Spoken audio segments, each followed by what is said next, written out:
Feliz año nuevo, como mencionaba el pastor Carlos, y es un gozo poder abrir las escrituras en esta mañana y poder entonces pedirle al Señor que hable a nuestros corazones y que comencemos este año andando en Él, caminando junto a Él.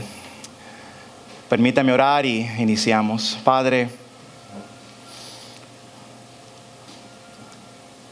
gracias por esas últimas letras de esta hermosa alabanza. Cuando llegue al final, estos labios dirán, no soy yo, sino Cristo en mí. Señor, que esa sea la realidad de todos nosotros aquí. Y si no la es todavía en alguno de nosotros que nos visita, te pedimos, Señor, que tu palabra despierte ese apetito, esa sed. Los ojos sean abiertos.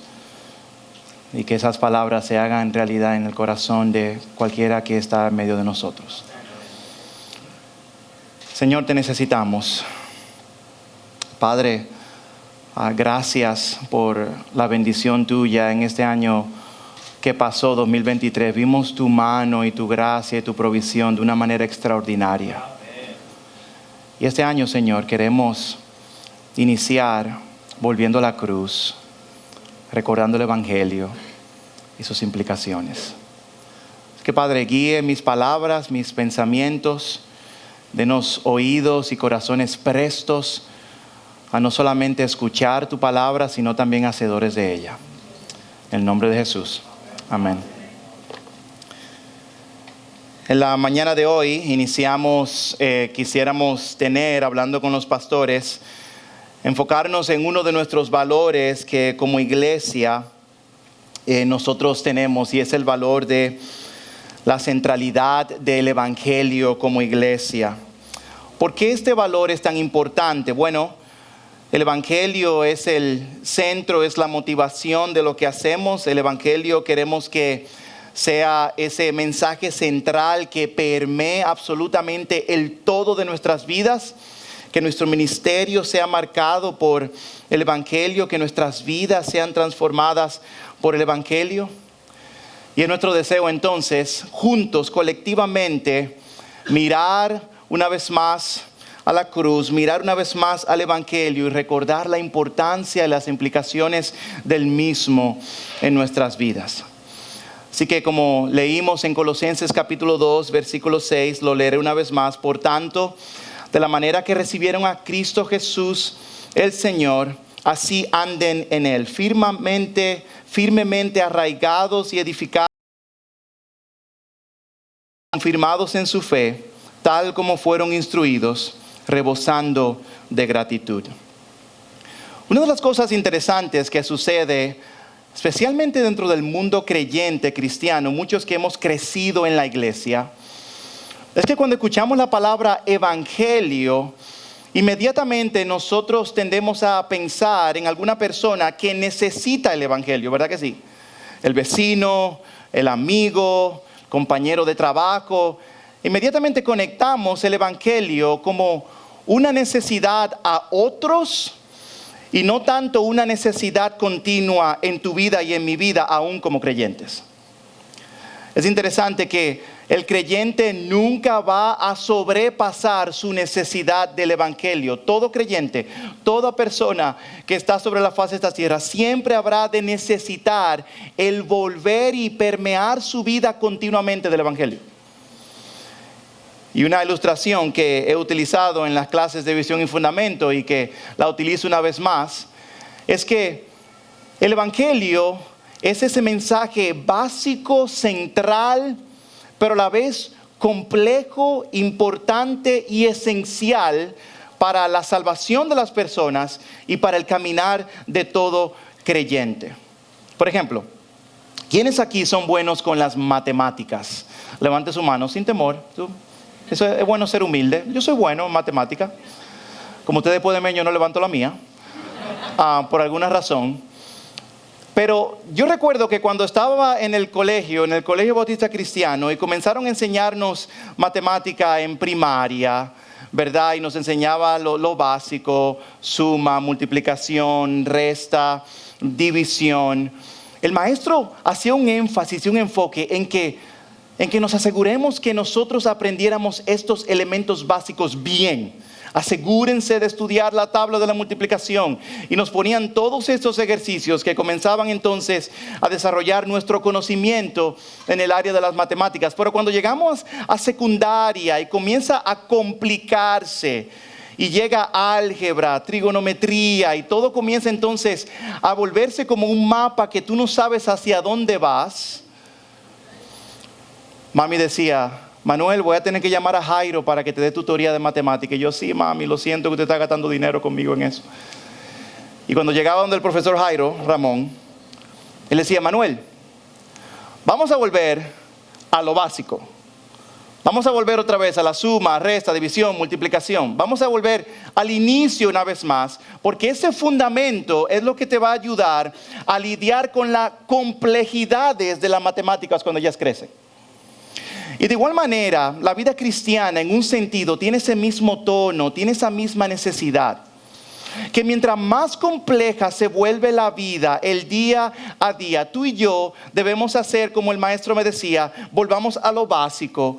Y lo básico en un sentido nos ayudará a poder navegar las complejidades entonces de la vida. Y lo básico, aunque se oiga básico, es muy complejo, divino y poderoso, porque se trata del Evangelio de Cristo Jesús. Y lo que Pablo está haciendo aquí en este pasaje es muy interesante, porque Pablo nos va a recordar la importancia de volver al Evangelio de una manera muy, muy específica. El volver al Evangelio es esencial. George Orwell dice: a veces el primer deber de los hombres inteligentes es la repetición de lo obvio. Jared Bridges dice: el Evangelio no solo es el mensaje más importante de toda la historia, es el único mensaje especial en toda la historia. Sin embargo, dejamos que miles de cristianos profesantes vivan toda su vida sin una clara comprensión de esto y sin experimentar el gozo de vivir por esto. Hermanos, necesitamos volver al Evangelio. Y es por esto que el apóstol Pablo nos recuerda que el Evangelio influye todas las áreas de nuestras vidas, nuestros estudios, matrimonios, la soltería, los negocios, relaciones sentimentales, nuestros pensamientos, nuestras palabras, lo que hacemos con nuestro dinero, cómo nos vestimos, cómo comemos, nuestras relaciones, nuestro trabajo, cómo lidiamos con falsos maestros. El Evangelio abarca absolutamente el todo de la vida del creyente, el todo literalmente de la humanidad. Y es por esto que junto al apóstol Pablo yo quiero que nosotros volvamos a este punto principal que aprendemos aquí: es en nuestro proceso de crecimiento espiritual debemos volver regularmente al Evangelio. No te apartes del Evangelio, no pienses que es simplemente para aquellos que no conocen a Cristo todavía. El Evangelio tiene aplicación para ti y para mí. Volvemos al Evangelio, volvemos a lo básico.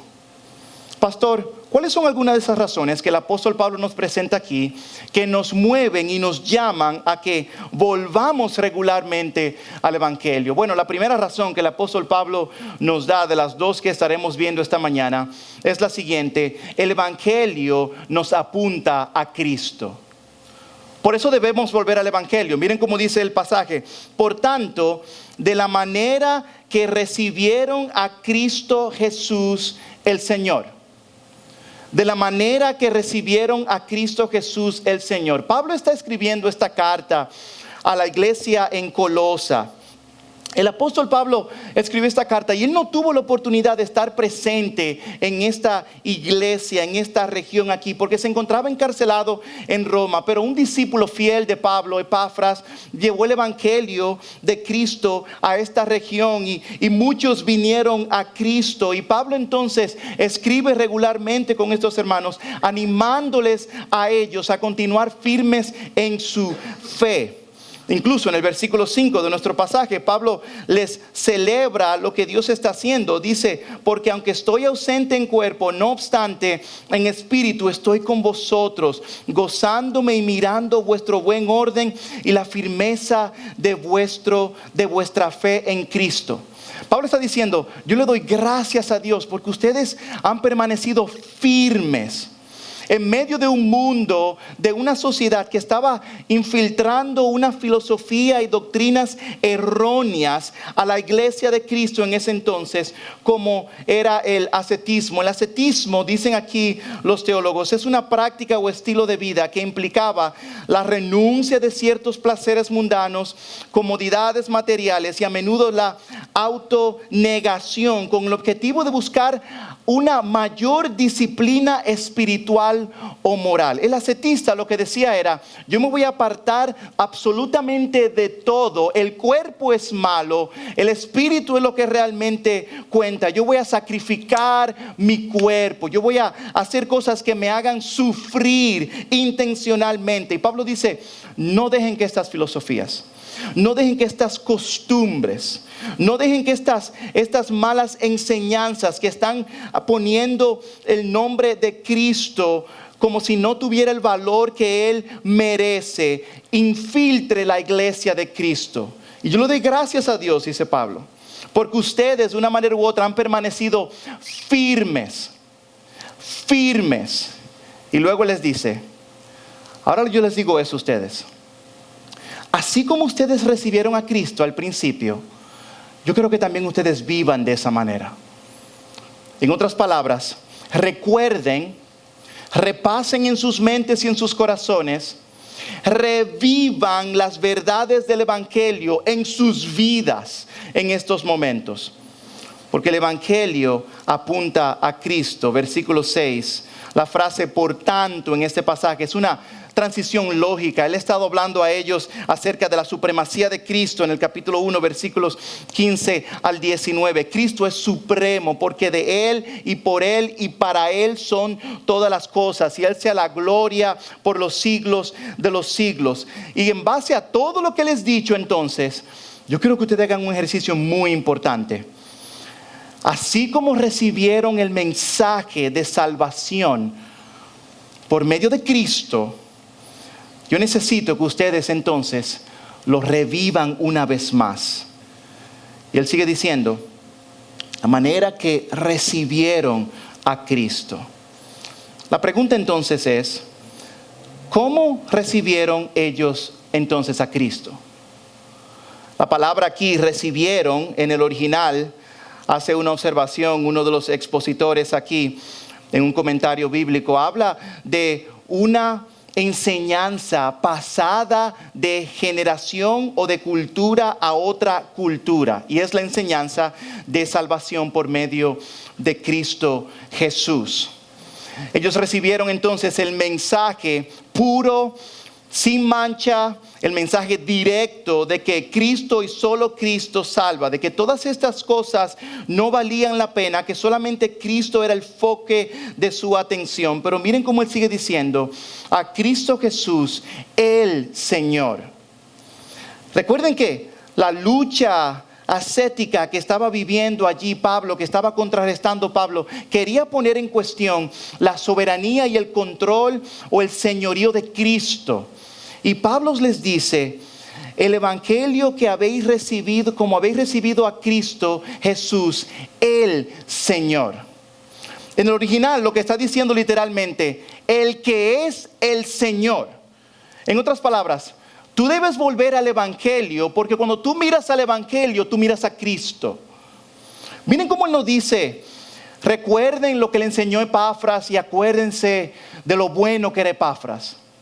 O recuérdense de las buenas dádivas que hicimos en la comunidad y acuérdense de esas buenas dádivas que hicieron en la comunidad. El enfoque de Pablo es: recuerden el evangelio porque apunta a Cristo como Señor de todo el universo. Y mis hermanos, nuestro deseo de volver al evangelio está atado a esa realidad. Queremos volver al evangelio porque nos refleja y nos recuerda una vez más a nuestro Señor y Salvador Jesucristo. Y sigue diciendo, llevándonos a la siguiente pregunta: recibieron el mensaje del evangelio. ¿Y cuál es este mensaje del evangelio? Este mensaje del evangelio se ve condensado en Efesios capítulo 2, versículos 8 y 9. Recibieron el evangelio por fe. Porque por gracia ustedes han sido salvos por medio de la fe, y esto no procede de ustedes, sino que es don de Dios, no por obras, para que nadie se gloríe.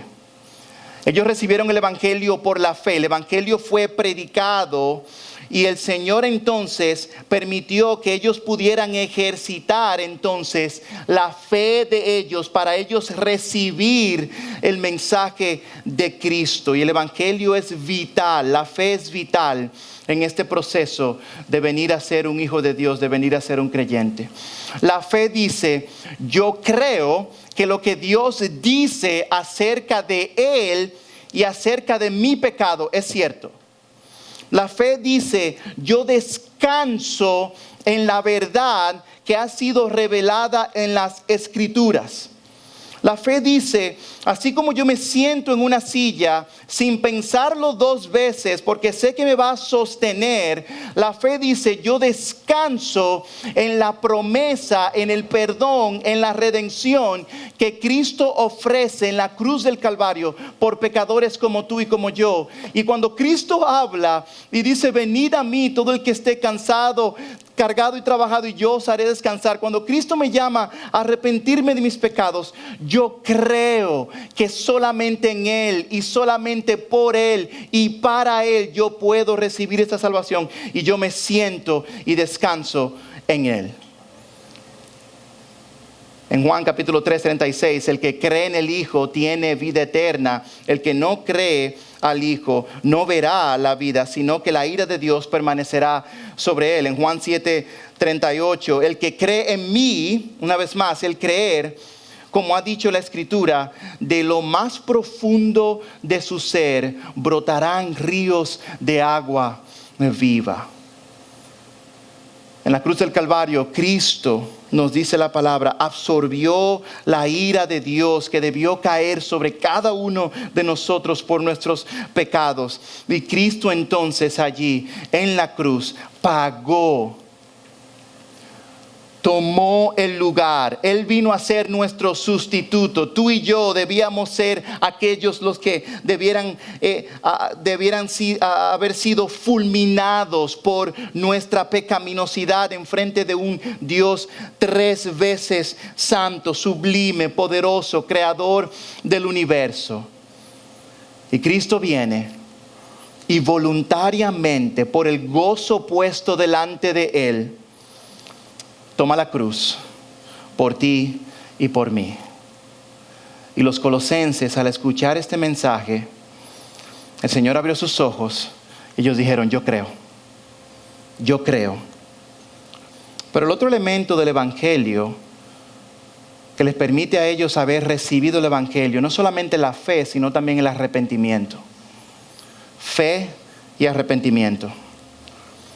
El arrepentimiento significa volverse atrás, tornarse hacia atrás, cambiar de una dirección a otra. Nos arrepentimos de nuestras vidas pecaminosas y volvemos a Cristo. Es interesante que en 54 ocasiones el Nuevo Testamento nos exhorta, ya sea en las palabras de Cristo, Juan el Bautista o los apóstoles, con este mensaje claro: arrepentíos, arrepentíos, arrepentíos. En Mateo 4:17 Jesús dice: entonces Jesús comenzó a predicar: arrepiéntanse, porque el reino de los cielos se ha acercado. En Hechos 17:30, por tanto, habiendo pasado por alto los tiempos de ignorancia, Dios declara ahora a todos los hombres en todas partes que se arrepientan. Los elementos del evangelio, la fe en la obra y persona de Cristo, me lleva a mí a reconocer mi pecado y yo me arrepiento de mi pecado. Y esa fusión entonces hace que una persona sea regenerada y pueda tener entonces vida eterna, salvación, plenitud de vida. El arrepentimiento. Los colosenses no solamente creyeron, sino que se arrepintieron de sus pecados, corrieron a Dios en fe y en arrepentimiento. Quizás hay una persona aquí entre nosotros que escucha este mensaje y dice: es que es difícil arrepentirme, porque la culpa no la tengo yo, O yo no soy dado a pedir perdón y arrepentirme. O quizás tú estás escuchando este mensaje y tú dices, he escuchado tantas veces este mensaje del Evangelio que no sé qué hacer con él. O mi oración a ti que nos visitas o que has tenido tiempo visitándonos es a que tú abras tu corazón y confíes en la obra de Cristo. Descansa en la obra de Cristo. Sus planes son mejores, sus propósitos son perfectos y eternos. Su vida es abundante. Él es el agua viva que saciará tu sed. No solamente ten fe, sino que arrepiéntete de tus pecados, como lo hicieron los colosenses y lo hemos hecho mucho de nosotros. Pero lamentablemente vivimos en tiempos donde el Evangelio se ha diluido en ocasiones. Se ha aguado y muchas veces el mensaje del Evangelio no es presentado con la urgente necesidad de arrepentimiento también. Hay una necesidad a que nosotros reconozcamos nuestra pecaminosidad y nos arrepintamos de ella continuamente. ¿Cómo recibieron entonces los colosenses el Evangelio? Lo recibieron por medio de la fe en Cristo Jesús, arrepintiéndose de sus pecados. Fe y arrepentimiento. Fe y arrepentimiento. El punto es el siguiente. La fe real reconoce su pecaminosidad y abraza el perdón de Cristo. La fe real reconoce su pecaminosidad y abraza entonces el perdón de Cristo. Eso hicieron los colosenses. Y noten cómo Pablo les está diciendo a ellos, yo quiero que ustedes recuerden estas verdades continuamente. Es más, noten lo difícil de modelar y practicar este estilo de vida, de continuamente recordar el Evangelio. Cuando al yo repasar las verdades del Evangelio, muchos de nosotros no sentimos la misma emoción y el impulso que tuvo cuando vinimos a Cristo, ¿verdad que no? Lo reconozco. Y Pablo está diciendo, esa verdad central es importante para tu vida y para mi vida. Porque nuestras vidas completas están centradas y dependen de nosotros atentamente mirar la gloriosa cara, el glorioso rostro de Cristo en la cruz del Calvario. El Evangelio nos apunta a Cristo. En segundo lugar, ya vimos que Pablo nos llama a que volvamos al Evangelio, porque el Evangelio nos apunta a Cristo. Pero ahora vamos a ver de manera práctica. Ok, pastor, ya entiendo que el Evangelio es importante, así como las matemáticas, yo debo volver a lo básico, multiplicación, suma y resta para hacer operaciones complejas en mi vida diaria. Yo debo entonces volver al Evangelio. Punto número 2, debemos volver al Evangelio regularmente porque el Evangelio debe vivirse diariamente. El Evangelio debe vivirse diariamente. Quiero aclarar que esto no quiere decir que nos convertimos diariamente. Cuando somos salvos por la gracia de Dios, es una obra única en ese momento de salvación. Como iglesia creemos que la salvación, un verdadero creyente, la salvación no habrá de realmente perderla si Cristo ha preservado, si Cristo ha salvado, si Cristo ha cuidado y ha llamado a sus ovejas de las tinieblas a la luz. Él las preservará hasta el final. Pero el Evangelio debe vivirse diariamente. Y Pablo utiliza una palabra muy interesante. Dice, de la manera que recibieron a Cristo, así anden en Él. Y esta parte me encanta. Anden en Él. Literalmente significa camina alrededor. Y figurativamente significa vivir o pasar la vida en el Evangelio. Eso es lo que está diciendo Pablo. Como recibieron a Cristo, yo quiero que ustedes anden en Él. La metáfora de caminar simplemente consta de pasos simples en el día a día, repetición una y otra vez. Por lo tanto, Pablo no está ordenando algo complicado, sino algo necesario para nuestro crecimiento espiritual. Cada día, Todos los días tú debes andar y caminar permeado, saturado por las verdades del Evangelio. Al levantarte, al trabajar, al acostarte, el Evangelio debe permear tu vida diariamente. Pastor, ¿cómo se ve eso? Bueno, el esposo es motivado a amar a su esposa como Cristo ama a la iglesia por el Evangelio. Miren cómo dice Efesios 2, 5, 25. Maridos, amen a sus mujeres, así como Cristo amó a la iglesia y se dio a sí mismo por ella. ¿Sabe lo que está haciendo Pablo? Pablo está volviendo al Evangelio. Pablo está volviendo al Evangelio. Maridos, esposos aquí, que este nuevo año quizás sea una de nuestras resoluciones, de las cuales o metas que tantos tenemos. Yo quiero amar con la gracia de Dios a mi esposa como Cristo amó a su iglesia. Se entregó sacrificialmente por ella. Sirve, ama continuamente a su iglesia. Así yo quiero hacer con mi esposa. Mi vida familiar es motivada por el Evangelio. Nuestra generosidad, hermanos, económica, de nuestro tiempo, de nuestras vidas, debe ser motivada por el Evangelio. Miren cómo Pablo utiliza una vez más el Evangelio. En 2 de Corintios 8:9. Porque conocen la gracia de nuestro Señor Jesucristo, que siendo rico, sin embargo, por amor a ustedes, se hizo pobre para que por medio de su pobreza ustedes llegaran a ser ricos. Pablo no dice, le voy a dar un plan financiero de cómo ustedes deben usar su dinero. Le voy a enseñar un presupuesto. Le voy a enseñar que no pueden gastar más de lo que le entra. Toda esa practicidad es válida, es buena, pero Pablo comienza con el Evangelio.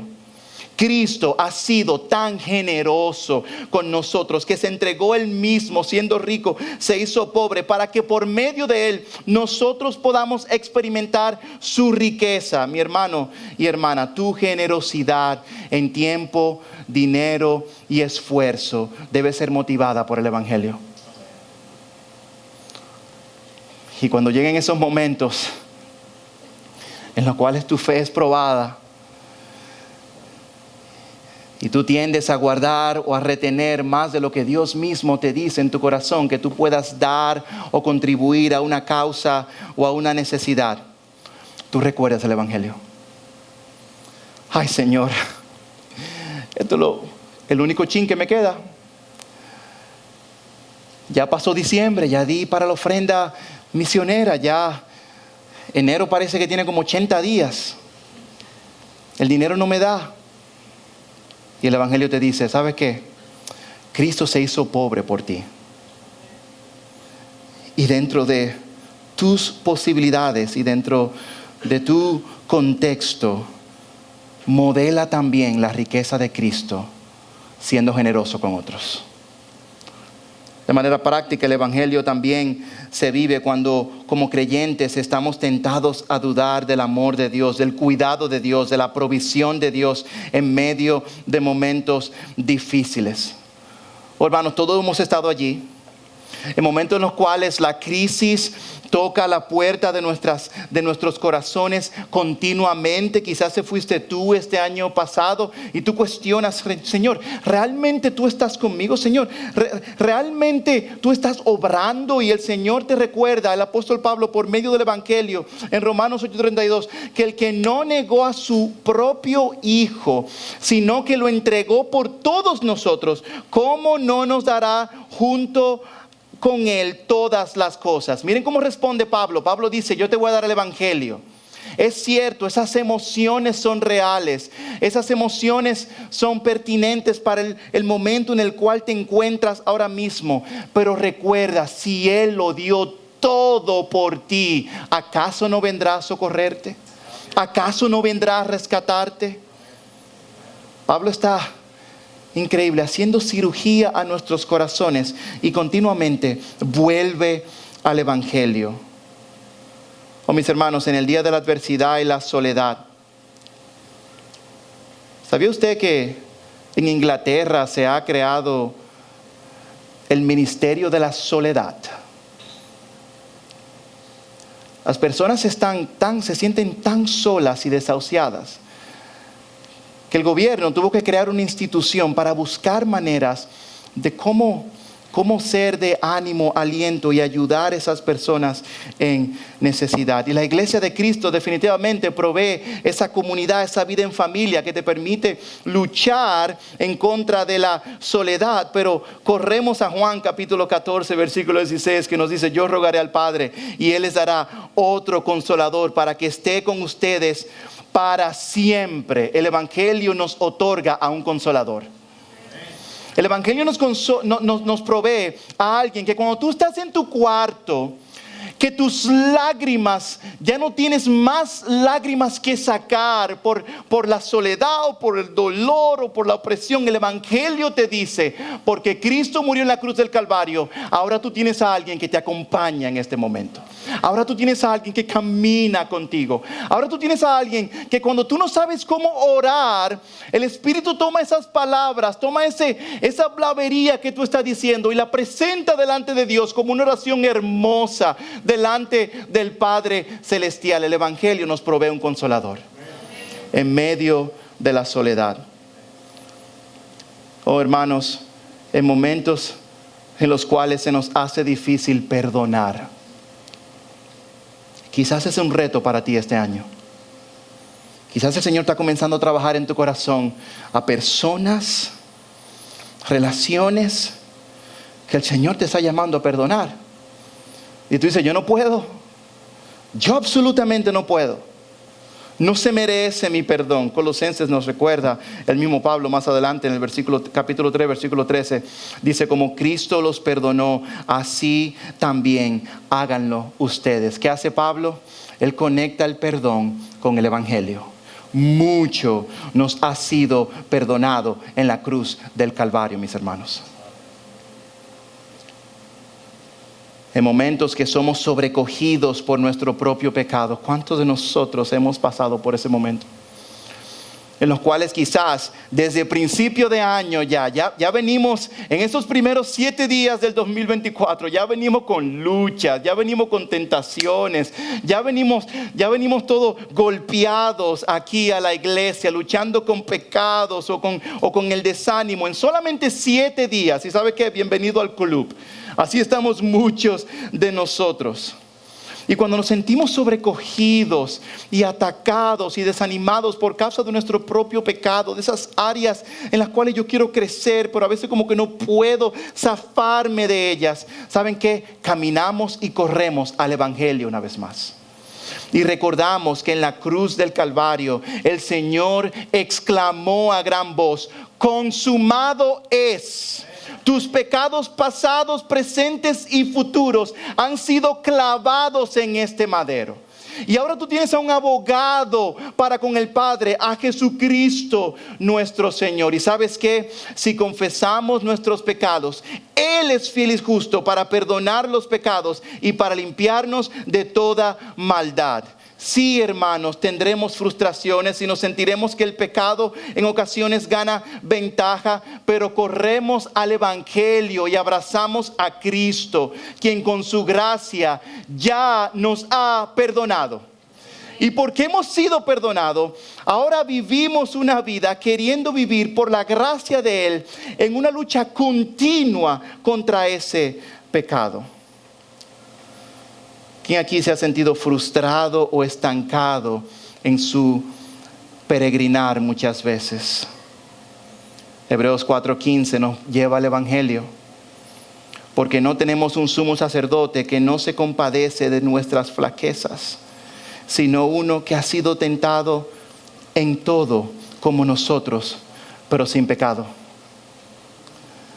Filipenses 1:6 nos recuerda: estoy convencido precisamente de esto, que el que comenzó en ustedes la buena obra la perfeccionará hasta el día de Cristo Jesús.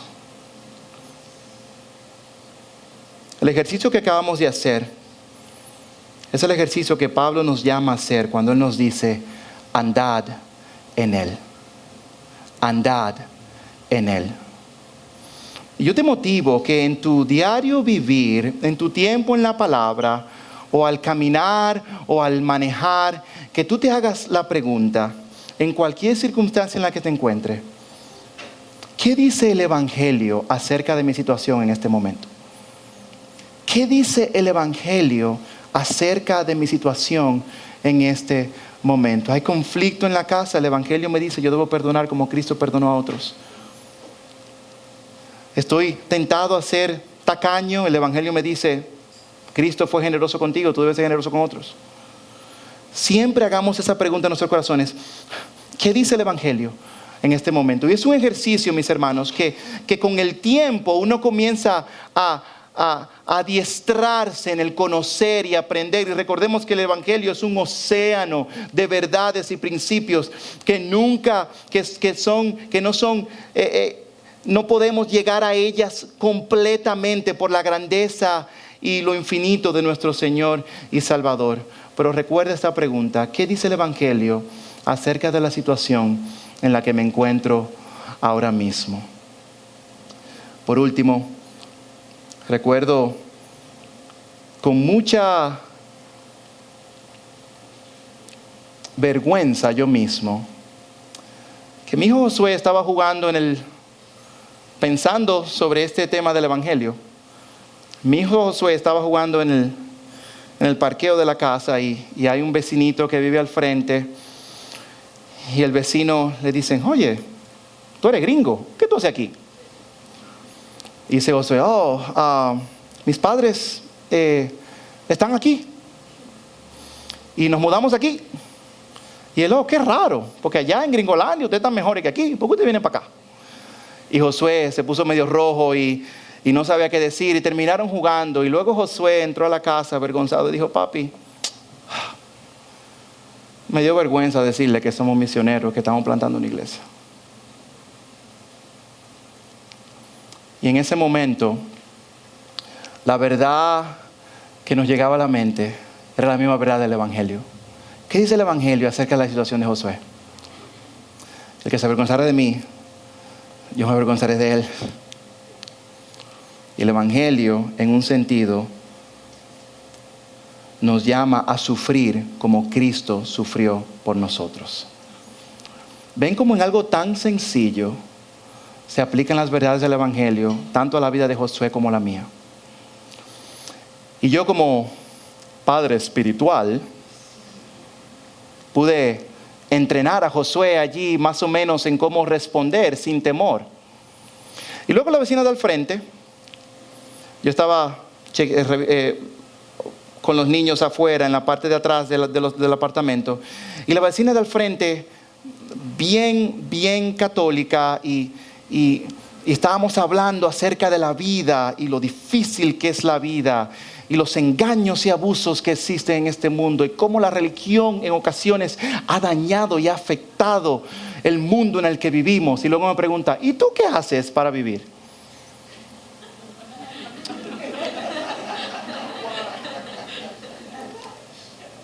Josué, ven acá. Ayúdame. ¿Qué dice el Evangelio en ese momento? En ese momento yo estaba viviendo ahí mismo en ese momento. Y esa es la pregunta que debemos continuamente hacernos. Y yo creo que esa es la manera práctica en la cual tú y yo andamos, caminamos en el Evangelio. Mis hermanos, la realidad es que el versículo 7 es un sermón en sí solo. Pero solamente tocando, Pablo dice: estamos arraigados, es nuestra identidad, arraigados y edificados en Él y confirmados en su fe. Tal como hemos sido, como fueron instruidos, rebosando de gratitud. Y Pablo lo que está diciendo esto, ya para cerrar, es lo siguiente: el Evangelio, que es la centralidad de tu vida, que tú debes vivirlo continuamente. Recuerda esta verdad: tú en el Evangelio estás como un árbol arraigado a Cristo. Y cuando viene la tormenta, cuando vienen las lluvias, cuando vienen las inundaciones, tú estás firme, solidificado en Él. Y luego dice edificado, utiliza otra metáfora: tú estás creciendo, edificado sobre Él, sobre la roca que es segura, inmovible. Y ese recordatorio del Evangelio nos rebosa de gratitud. Mis hermanos, cuando recordamos el Evangelio y miramos a Cristo y recordamos que debemos vivirlo cada día y lo repasamos cada día, nuestros corazones deben rebosar de gratitud. Rebosar de gratitud. Señor, yo te alabo, yo te exalto, porque por tu gracia, por ti, por tu misericordia, mis ojos fueron abiertos, yo tuve fe, me llevaste al arrepentimiento y ahora ese evangelio yo lo quiero vivir todos los días y mi corazón rebosa de agradecimiento y dice: Señor, lo único que quiero eres tú. La gloria y la honra sean a ti, Señor. Tú eres Señor, tú eres Dios. Y vamos a tomar ahora la Santa Cena del Señor, dirigida por nuestro hermano Jan. Y yo quiero que tú repases el Evangelio en tu corazón. Ahora mismo en oración, inclina tu rostro y clama a Dios. Señor, yo te pido que el mensaje de tu Evangelio, Padre, que no nos cansemos de él. Que no perdamos, Señor, el gozo del Evangelio. Yo te pido, Señor, que el Evangelio no se vuelva monótono en nuestras vidas. Yo te pido, Señor, que el Evangelio, con tu gracia, como iglesia, lo abracemos y caminemos en él continuamente. Padre, ayuda a tu iglesia, Iglesia Ciudad de Gracia, a que, Padre, abracemos continuamente la centralidad del Evangelio. En el nombre de Jesús. Amén.